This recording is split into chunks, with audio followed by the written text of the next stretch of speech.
আচ্ছা, এয়ারপোর্ট থেকে এবার বেরোবার নিয়ম দেখো। আমি তো বলেছিলাম যে ওপরে রাখলে ওপর দিয়েও তোমরা বেরিয়ে যেতে পারো নিয়ে। আর যদি তোমাদের কাস্টমার বা প্যাসেঞ্জার বাড়ির লোক যদি গেটের কাছে এসে দাঁড়ায় বেরিয়ে, তখন কি করবে? তখন তোমরা ওই এক্সিট যে আমি দেখিয়েছিলাম, এক্সিট লেখা আছে দেখবে, এটাতে সোজা যাবে। এই যে এটাতে সোজা যাবে। এগুলো সব পার্কিং। রাস্তার ওপরে কখনো গাড়ি রাখবেন না। এই যে রাস্তাগুলোর ওপরে আমি অনেকবার বলেছি, ঠিক আছে? যা রাখবেন ভেতরে পার্কিংয়ে রাখবেন। তো এখান দিয়ে বেরোবেন এভাবে। আর যারা নতুন ওলা উবেরে গাড়ি চালাচ্ছ তাদের জন্য এই ভিডিওটা দেখা অতি অবশ্যই দরকার, কারণ তাদের জন্য আরও বেশি দরকার। আর যারা, তো এখানে দেখুন আমার হাতে একটা স্লিপ দেখতে পেলেন, সেই স্লিপটা আমি এখানে দেখাবো।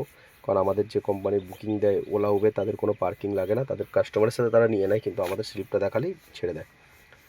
স্লিপে ভ্যালিড থাকে 2 ঘন্টা, তারপরে কিন্তু 20 টাকা ঘন্টা নেয়। সেটা যারা কমার্শিয়াল ক্যাবের জন্য।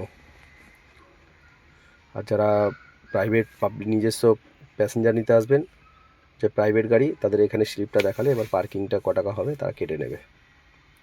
তো দেখুন এখানে কাউন্টার আছে।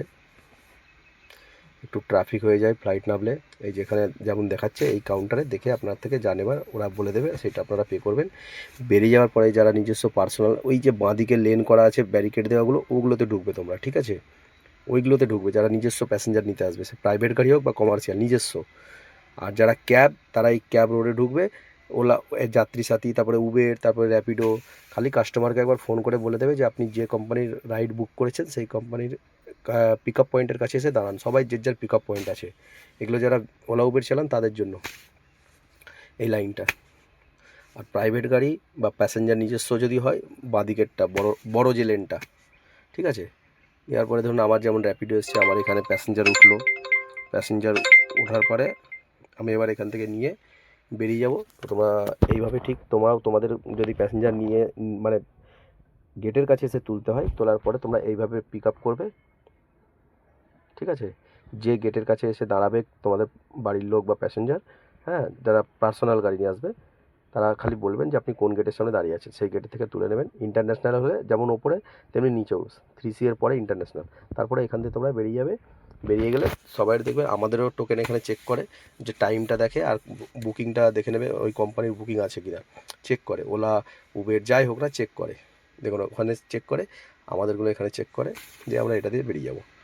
এটাতে বেরিয়ে এবার আবার তোমাদের আমি একটা কথা বলে রাখছি এখানে মাঝখানে, ছোট্ট কথা, যে তোমাদের ধরো ওপরে ড্রপ করেছো, এবার বলেছিল পার্টি বলেছে হয়তো পার্কিংয়ে চলে যাও, যারা নিজস্ব গাড়ি নিয়ে আসবে।